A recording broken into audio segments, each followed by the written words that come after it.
भाई सभी फेसबुक के मेरे साथियों को, मित्रों को राम राम।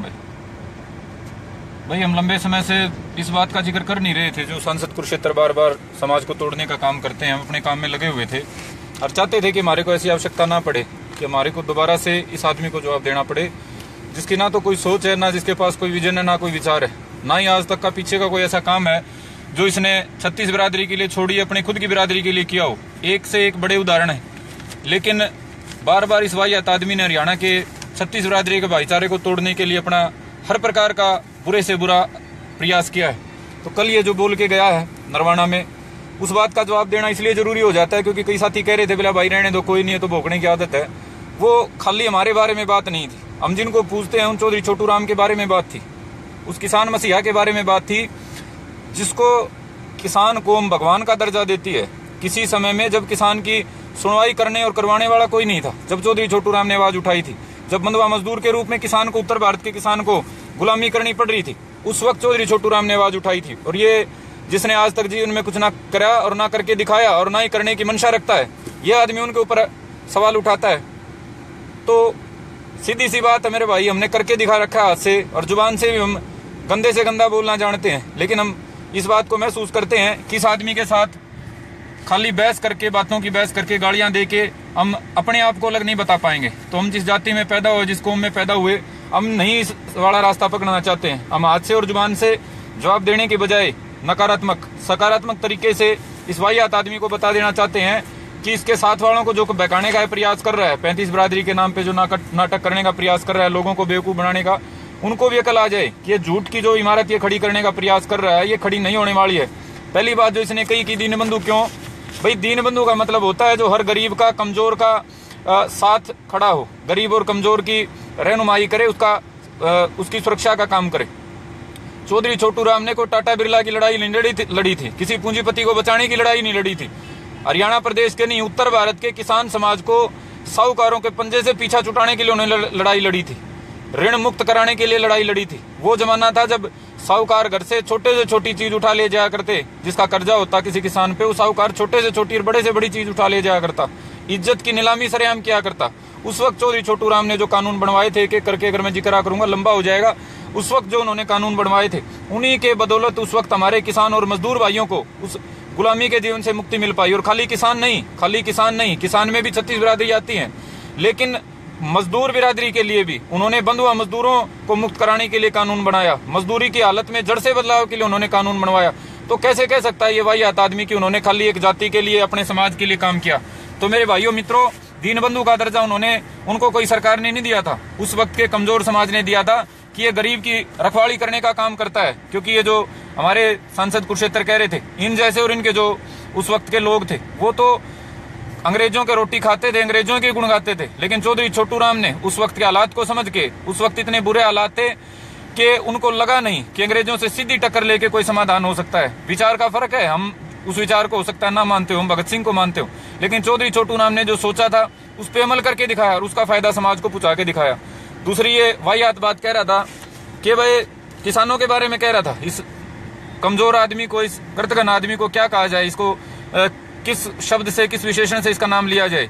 इसका कहना था कि किसान तो लेके और खा जाने वाली कौम है, लेके वापस नहीं देते, इसलिए चौधरी छोटू राम को मानते हैं। तो भाई क्या जवाब दें आपका, जिसका अनाज खाते हो, जो 36 बिरादरी का किसान मेहनत करके खेत में अनाज पैदा करके आपका पेट भरता है, उसी को कहते हो कि लेके देना नहीं जानता। ये आज के दिन मैंने कल परसों जो पोस्ट करी थी, आज के दिन भी कुछ वाहियात आदमी हैं जो इसके सांसद कुरुक्षेत्र के विचार से सहमति रखते हैं कि किसान ने कर्जा ले रखा है तो भरता नहीं है, खा जाता है। अरे जो सारे देश का पेट भरता है उसको कैसे तुम कह सकते हो कि ये लेके नहीं देने वाला है। अगर किसान को उसकी फसल की वाजिब कीमत मिली होती अंग्रेजों के राज में, या आज आप देते, तो किसान 1 रुपए का आपको सूद समेत वापस करने की उसकी मंशा होती है। लेकिन उस वक्त भी ऐसे डाकू साहूकार बैठे थे, ऐसे आज बैठे हैं, जो किसान के 1 रुपए की चीज को 10 पैसे में खरीदते थे। मजबूरी में किसान को कर्जा लेना पड़ता था, और मजबूरी में जब वो 1 रुपए के 100 रुपए लेने की ओर बढ़ता था, 1 रुपए के 10 रुपए 20 रुपए नहीं, 1 रुपया कर्जा लिया तो 100 रुपए वसूली किया करते। ऐसे नकारा और कृतघ्न साहूकार थे। तो उस वक्त किसानों ने लाठी उठाई थी। उस वक्त चौधरी छोटू राम ने आह्वान करा था कि ये भाई एक का जो 100 बना के खाते हैं, इनको लाठी से आप इनको जवाब दो। तो ऐसे वाहियात आदमी को इसको क्या जवाब दिया जाए? इसको तो एक ही शब्द से इसका मैं समझता हूं कि मुंह बंद कर दिया जाए कि भाई आज के समय में किसान कौम का जयचंद है ये आदमी। आप एक बात पे गौर करिए, ये बोलता किस वक्त पे है? राजकुमार सैनी किस वक्त पे बोलता है? जब हरियाणा प्रदेश का किसान एकता करके गुलामी से पीछा छुटाने के लिए कोई एकता या कोई संघर्ष की तैयारी कर रहा होता है। आज के दिन हरियाणा प्रदेश का नहीं, सारे देश का किसी ने इकट्ठा होकर इस लूट के खिलाफ लड़ाई ठाने वाला है, तो बीच में फिर इसने ये अपना राग लापना शुरू कर दिया है, अपनी वाहियात बातें करनी चालू कर दी है। ये आदमी, मैं आपको बता दूं, आज के समय किसान कौम का जयचंद है। ये वो गद्दार है जो किसान कौम की एकता होने नहीं देखना चाहता। ये वो आदमी है जो पूंजीपति कंपनियों से मोटा पैसा लेता है और उनसे इस बात का, उसने, मैं समझता हूं, इस बात का आश्वासन दे रखा है कि जब भी हरियाणा में किसान एक होने लगेगा, उत्तर भारत में किसान एक होने लगेगा, मैं जाति के नाम पे उनको लड़ाने का काम करूंगा। तो इसको आज का जयचंद इसको घोषित कर दिया जाए। आज का ये जयचंद है, किसान कौम का दुश्मन है। तीसरी ये बात कह रहा था चौधरी छोटू राम के बारे में कि चौधरी छोटू राम कह रहे थे कि वे अंग्रेजों से आजादी के मारे को भी जरूरत नहीं है, हमारा समाज तैयार नहीं है। ये शब्दों को घुमा फिरा के कहने की बात है।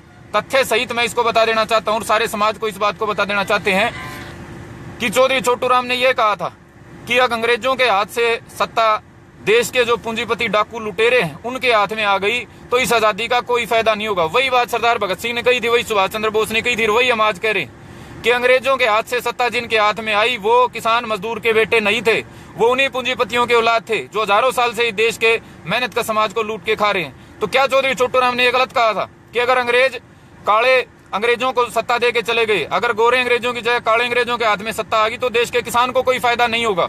ये बात चौधरी छोटू राम ने कही थी। हम आज इस पे मोहर लगाते हैं कि यही बात सत्य थी और यही उनका जो मानना था वो बिल्कुल सत्य था। जो काले अंग्रेज सत्ता में बैठे, जो डाकू सत्ता में बैठे, उन्होंने बताओ किसान को क्या मिलने दिया आज तक? ये राजकुमार सैनी जैसे नकारा लोगों को आगे करके उन्होंने हमेशा किसान को लड़ाना जारी रखा और किसान के साथ सरेआम लूट जारी रखी। चौथी जो इसने बात करी कि किसानों के जो अंग्रेज राज में गुलछर्रे उड़ाते थे, अंग्रेज राज में कौन गुलछर्रे उड़ा रहा था? क्या चौधरी छोटू राम ने सारे जीवन संघर्ष के सिवा कौन सा आराम करके देखा? बताइए चौधरी छोटू राम ने कौन सी ऐसी करके देखी किस राज का हिस्सा वो बने? सर की उपाधि दे दी गई, क्यों दे दी गई? सत्ता के साथ ठीक है, उस वक्त कांग्रेस ने भी चुनाव लड़ा था, स्वराज दल ने भी चुनाव लड़ा था, चौधरी छोटू राम ने भी चुनाव लड़ा था, लेकिन कांग्रेस वाले विरोध की नीति अपना रहे थे। चौधरी छोटू राम ने देख लिया कि विरोध की नीति अपनाने की बजाय जो मरने के कगार पे किसान कौम खड़ी है, उसको इस मरने से बचाने के लिए थोड़ा सा अंग्रेजों के साथ समझौता कर लिया जाए कुछ समय के लिए। अपने लेखनी से लिखा है कि अंग्रेजों से समझौता मैं इसलिए नहीं कर रहा हूं, अंग्रेजों के साथ मिलकर मैं इसलिए नहीं चल रहा हूं कि मेरे को अंग्रेजों से कोई प्यार है या अंग्रेज देश का कोई भला करने वाले हैं। उनका कहना था कि मजबूरी है, आज के दिन जो ये बैठे हैं इनसे लड़ने के लिए, शस्त्र के द्वारा इनको उखाड़ने के लिए हमारे पास ताकत नहीं है, इसलिए हमने ये रास्ता चुना है। पांचवी ये जो बात कह रहा था, आखिर में जो बात कह रहा था, शराब के नशे में था और चिल्ला चिल्ला के कह रहा था कि मैं किसानों की, मजदूरों की, फलाने की लड़ाई लड़ रहा हूं। तो वही आदमी किसानों की लड़ाई 7 साल से तो हम लड़ रहे हैं। स्वामीनाथन रिपोर्ट जिस पार्टी ने वादा करा था, भारतीय जनता पार्टी ने, उसका करंट का सांसद है ये राजकुमार सैनी, और आज तक मैंने इसको कभी अखबार में बयान देते नहीं देखा कि स्वामीनाथन रिपोर्ट को लागू कराया जाए। आज तक मैंने इसको कभी बयान देते नहीं देखा, ना सुना किसी भाई से कि किसान को कर्जा मुक्त किया जाए। लंबे समय से हरियाणा प्रदेश का नहीं, पूरे देश का किसान आंदोलनरत है 2 बातों को लेकर। पहली बात, लागत से 1.5 गुना भाव दिया जाए और उसके लिए स्वामीनाथन रिपोर्ट जो इन्होंने बना के रखी थी उसको लागू किया जाए। दूसरी जो बात थी कि किसान को कर्जा मुक्त किया जाए। इन दोनों बातों को लेकर लंबे समय से पूरे देश का किसान आंदोलन कर रहा है और ये वाहियात आदमी कहता है कि मैं किसान की लड़ाई लड़ रहा हूं। बताए तो किसान की कौन सी लड़ाई लड़ रहा है? किसान की कौन सी लड़ाई लड़के किसान के वोट लेना चाहता है? मेरे भाइयों, मेरे साथियों, मेरे मित्रों, ये जो आदमी है इसको पागल तो हम नहीं कह सकते, पागल नहीं है ये। जो मैंने बताया था आज के जमाने का जयचंद है, इसका सिर्फ एक ही मिशन है, पूंजीपति कंपनियों से पैसे लेके किसान की एकता को तार तार करना और समाज को बहका के सिर्फ अपनी रोटियां सेकना। और अपनी रोटियां सेकना का भी मैं समझता हूं इसको एहसास हो गया कि रोटियां नहीं सेक पाएगा, खाली पैसे ही कमा पाएगा, कंपनियों वाला जो दलाली है वो ले पाएगा, क्योंकि खुद इसने इस बात को महसूस कर लिया कि कुरुक्षेत्र से आगे इसको गांव में नहीं घुसने देंगे तो वोट कहां से मिलेंगे, और वोट नहीं मिलेंगे तो सांसद इसको कौन बनाएगा। तो भाई ये जो समाज को बेच के, समाज की दलाली करके 35 बिरादरी के नाम पे जो नाटक कर रहा है, अब समाज के हमारे नौजवान भाइयों को चाहिए कि इसके खिलाफ जागरूक हों, और विशेष तौर पे नौजवान साथी 36 बिरादरी के मेरे नौजवान भाई, लंबे समय से आप मेरे को फॉलो कर रहे हैं। हमने किसी एक जाति का नारा नहीं दिया, हम भी दे सकते थे, हम भी जाटवाद पे आके सारे समाज को कह सकते थे कि हमारे को जिताओ, हमारे को साथ दो, ये करो वो करो। हम जानते हैं कि 36 बिरादरी के भाईचारे के बिना ना तो समाज बच पाना है, ना हरियाणा बच पाना है, ना ही भारत देश बच पाना है। तो भाई 36 बिरादरी की एकता कायम करनी होगी और नौजवानों को आगे आना होगा। और जैसे वाहियात जो आदमी है जो समाज को तोड़ के अपनी रोटियां सेकना चाहते हैं, उनके सामाजिक बहिष्कार की दिशा में कदम बढ़ाना होगा। हमारी तरफ से हम आपको आश्वस्त करना चाहते हैं कि भाई कोई भी काम करना पड़ा, हम तो चाहते हैं कि सामाजिक दृष्टि से इस जैसे आदमियों का इलाज कर दिया जाए। अगर और रास्ता अख्तियार करना पड़ा तो वो भी करेंगे, लेकिन पहला हम चाहते हैं कि सारे समाज के नौजवान एक दिन इकट्ठा होके, और सबसे अच्छा दिन है भगत सिंह का जन्मदिन 28 सितंबर को, उस दिन कहीं इकट्ठा होकर हिसार में, कैथल में, कुरुक्षेत्र में, जींद में ऐसे जो वाहियात आदमी हैं जो समाज को तोड़ के अपनी राजनीति कर रहे हैं, इनका सामाजिक बहिष्कार का ऐलान कर दिया जाए। तो मेरे भाइयों मित्रों, इतनी बातों के साथ साथ मैं अंतिम बात कह के अपने आज के इस काम को, अपनी बात को खत्म करूंगा। इसने एक और बात कही थी, भले मरने वाले मर रहे थे। जब से हमने इसको देखना शुरू किया है, आज तक इसने कभी अपने पोस्टर्स पे, अपने बैनर्स पे भगत सिंह का, नेताजी सुभाष चंद्र बोस या चंद्रशेखर आजाद का फोटो लगाया है, जिन्होंने देश के लिए अपनी जान कुर्बान करी है। ये बार बार कहता है कि मरने वाले मर रहे थे। मरने वाले तो मर रहे थे, लेकिन मेरे भाई सांसद कुरुक्षेत्र, ये तो इन बाकी समाज को बता दे कि जो मरने वाले थे उसका जिक्र तूने कब किया, कहां पे किया। ये बेवकूफ बनाना बंद कर दे। ये जो आज तक का इतिहास है, भारत देश का इतिहास है, इसमें अलग अलग तरीके से लोग काम करते रहे हैं। नेताजी सुभाष चंद्र बोस का काम करने का तरीका अलग रहा, सरदार भगत सिंह का अलग रहा, गांधी जी का अलग रहा, नेहरू का अलग रहा, चौधरी छोटू राम का अलग रहा, डॉक्टर भीमराव अम्बेडकर का अलग रहा। हम डॉक्टर भीमराव अम्बेडकर को और भगत सिंह को अगर तुलना करने लग जाएं तो क्या ये संभव है? एक ने संवैधानिक तरीके से अंग्रेजों के साथ मिलके दलित समाज का भला कराने का, मजदूर समाज का भला कराने का काम किया। एक ने क्रांति का तरीका अख्तियार किया, अपनी जान कुर्बान करी और अपना रास्ता चुना। दूसरे ने, नेताजी सुभाष चंद्र बोस ने बाहर जाके फौज बनाई, लड़ाई लड़ी। चौधरी छोटू राम ने दूसरा, तीसरा, चौथा तरीका अख्तियार किया।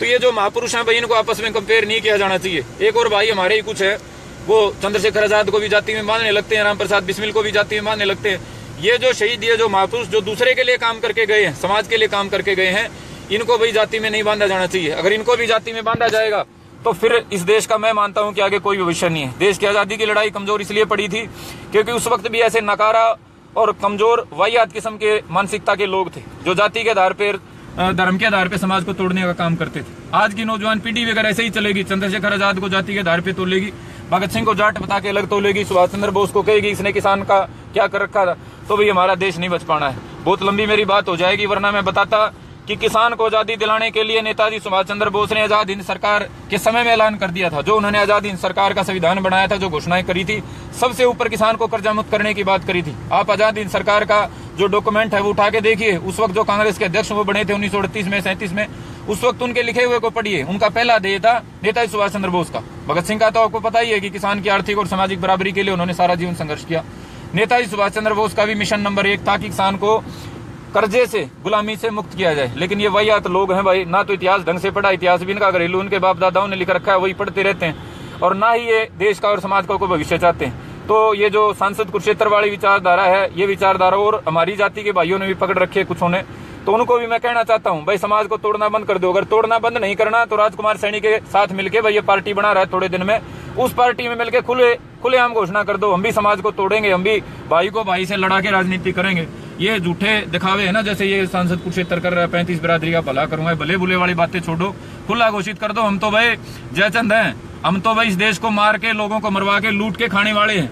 पता तो चले समाज को यार, सीधा बता दो हम तो जहर फैला के और समाज के टुकड़े करने वाले हैं। खुले बताओ भाई, खुले बताओ, सच्चाई बताओ, तब जाके आपका और हमारा जो विषय है उसका सच्चाई का और बुराई का फैसला होगा।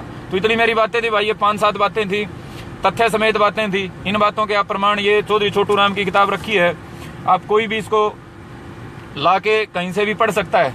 इंटरनेट पे, गूगल पे आप पढ़ सकते हो कि चौधरी छोटू राम ने किसान के, मजदूर के हित में कौन सी नीतियां बनवाई, क्या उन्होंने अकेले किसान के हित में नीतियां बनवाई, क्या उन्होंने अकेले जाट के हित में नीतियां बनवाई।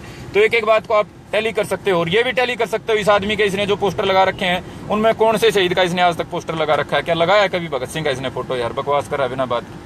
तो भाई ऐसे वाहियात आदमियों की बातों में मत आओ। और मेरे भाई मेरे को सलाह दे रहे थे बिला इसके फिर लठ मार दो, भाई क्या करें, हमने तो उस पर भी शर्म आ रही थी, उम्र में इतना बड़ा आदमी हाथ उठाते हुए, हम नहीं चाहते भाई हमने दोबारा कोई दूसरा रास्ता चुनना पड़े। तो इसको भाई समझा बुझा के, और नौजवानों इकट्ठे हो लो एक दिन 28 तारीख को, इकट्ठे हो लो 28 सितंबर को, और इसका सामाजिक बहिष्कार करके इसका राजनीतिक सूर्यास्त कर दो, ताकि ये आगे इसके जो एम्बिशन पैदा हो रहे हैं बिना बात के, मुख्यमंत्री प्रधानमंत्री बनने के, मोटा पैसा कंपनियों से खाकर अपनी राजनीतिक दुकान चलाने के, उन इसकी आकांक्षाओं पे पानी गिर जाए और ये आराम से बैठ के, और दोबारा से हमारे जाट जाति से नहीं, 36 बिरादरी के जो 32 भाई इसने मरवाए हैं आपस के झगड़े में, उनसे हाथ जोड़ के माफी मांग ले और कह दे बाकी से ऐसा काम नहीं करूंगा। तो भाई सारे भाइयों ने बहुत लंबी मेरी बात सुनी, सारे के सुझाव आ रहे थे, कईयां के पढ़े कईयां के ना पढ़े, और कोई बात हो तो यहाँ कह दियो भाई। अगर कोई रास्ता पकड़ना होगा भाई 28 सितंबर को फैसला करेंगे और सारे भाइयों की उसमें सलाह भी लेंगे। जो भी तरीका पकड़ना होगा, भगत सिंह वाले हथियार लठ उठाने होंगे तो वो भी उठा लेंगे भाई।